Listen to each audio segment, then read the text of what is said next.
It is apparent that East Asian culture is heavily prevalent in the city of San Francisco. We see it in neighborhoods of Chinatown and Japantown. We enjoy the food and trinkets found in the shops, but how much does the average USF student know about East Asian civilization? After all, over one-third of the residents in San Francisco are Chinese. That is why USF offers a history course in East Asian civilization taught by Professor Yoldis Cruz. This course is one semester long and fulfills the history core requirement. This video will tell you about the aspects of the course, what to expect upon registering, as well as provide feedback from current students.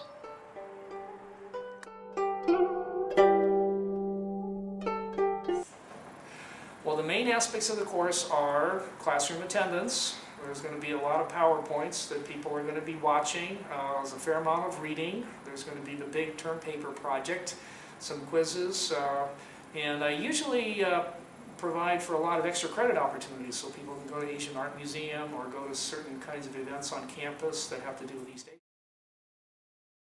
That's a good question. You're going to be reading a fair amount.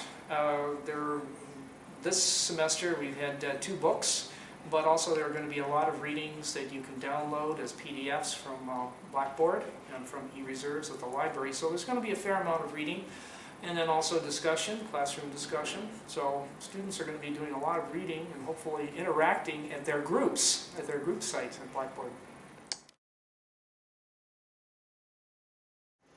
Also a very good question. I thought one of the most interesting ones was done on Okinawa. And this was a very fine paper that really explored the problem of identity for Okinawans. Are they Okinawans? Are they Japanese? Are they closer to China?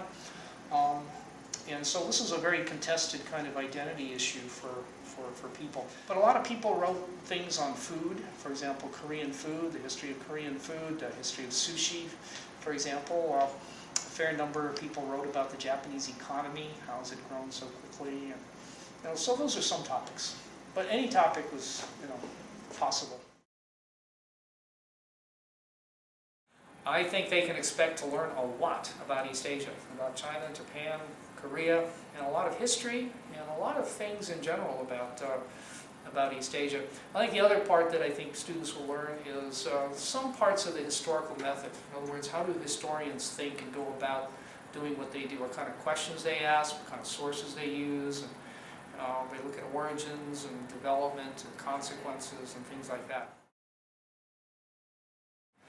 Oh, that's a big question. I think probably the most important thing is that they really start thinking like historians, looking at origins, process, primary sources, good writing.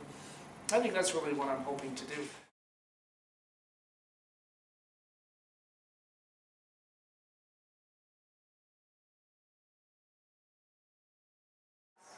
It was one of the core requirements, and I just decided to take it. Thought it looked interesting. It's a core class, and I'm Japanese. It's kind of cool, and there weren't that many classes left. And he's rated pretty good on ratemyprofessor.com. It's a requirement, basically. So, sad to say, that's the only reason I took this class.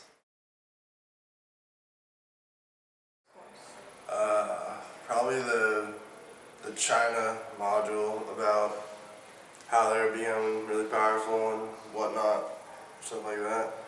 I don't know. I think I like the class structure and that it's like pretty free form. There's not like we walk into class and then have like pop quizzes right off the bat or anything like that. But I don't know. I needed more incentive to get to class. Like it was hard for me just to like want to come to class because there's no classwork or like. I know attendance is like a big deal, but like participation points or anything like that, so that probably would help. I found the Korean segment pretty interesting. I like learning about North and South Korea. I've just always been interested in that. So.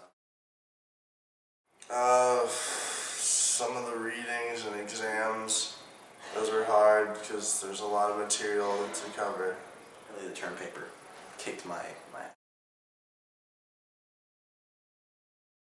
Pay attention in the class and take notes and do all the reading, because that's the way to succeed. Really easy not to do the readings and to get like caught up just chilling because it's like an interesting class to listen to, but it really is necessary to like begin the fundamentals for either the final or for writing an essay. So. Do the readings. Trust me, do it. I took Cruz's East Asian Civ class because it fulfilled my core, and at the same time I wanted to open the dialogue between East and West. Well, the class was a lot of fun. I took it with a few of my friends, and it was just a very good atmosphere, very friendly, and it wasn't intimidating or So anything. I would give is, if you are not used to like Asian history or Asian culture, then you really need to read whatever he gives you and sort of stay open-minded. And then the other thing is he does do this a lot, but don't let it bother you because he's just really excited about everything East Asian. I liked all of his stories. I think those were the best part.